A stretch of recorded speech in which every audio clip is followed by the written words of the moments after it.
जब उसने वो खत खोला तब तक बहुत देर हो चुकी थी।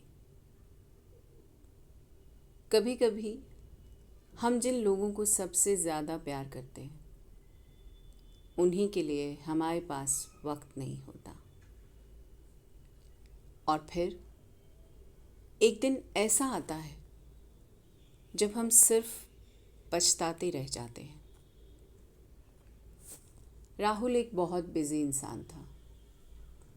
नौकरी, दोस्तों और अपनी ही दुनिया में इतना खो गया था कि उसे अपने घर की, अपने अपनों की जैसे फिक्र ही नहीं रहती थी।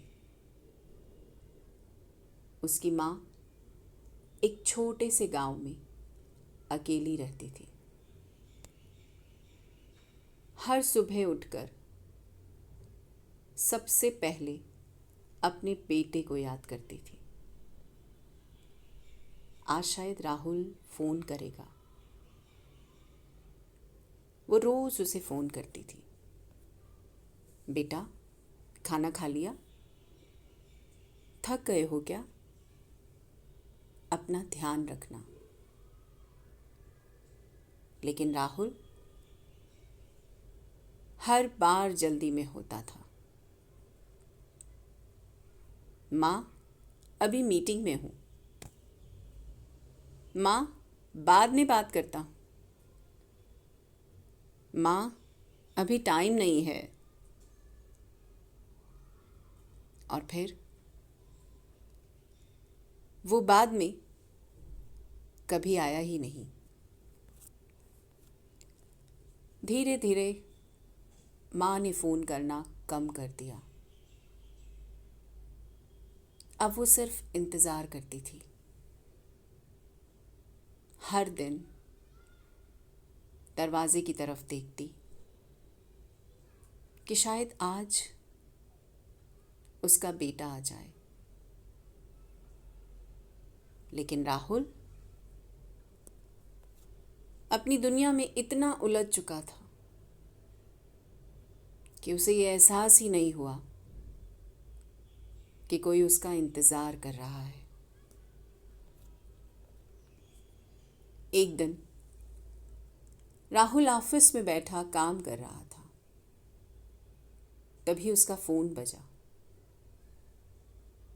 उसने सोचा फिर माह का ही होगा। लेकिन इस बार फ़ोन उसकी माँ का नहीं था, पड़ोसी का था। बेटा, तुम्हारी माँ की तबीयत बहुत ख़राब है, जल्दी आ जाओ।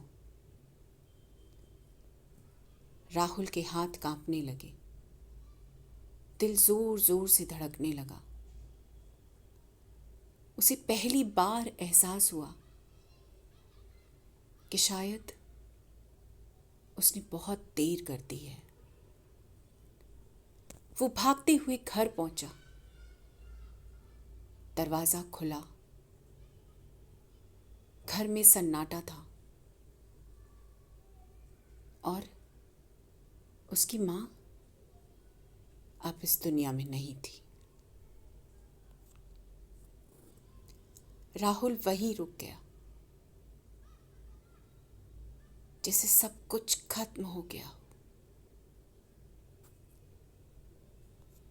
तभी पड़ोसी उसके पास आए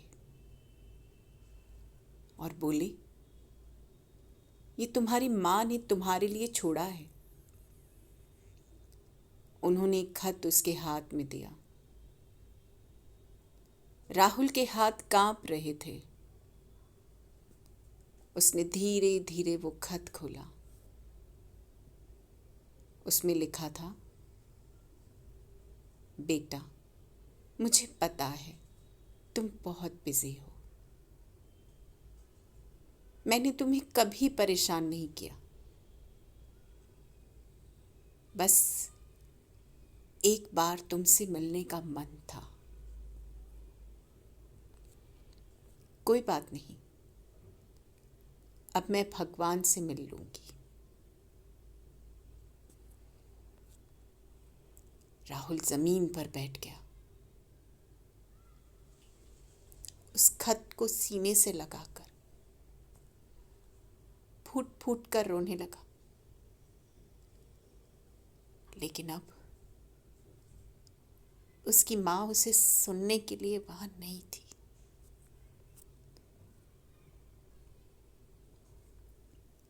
जिंदगी में सबसे बड़ी गलती क्या होती है पता है? जब हमारे पास वक्त होता है तब हम अपनों के लिए वक्त नहीं निकालते।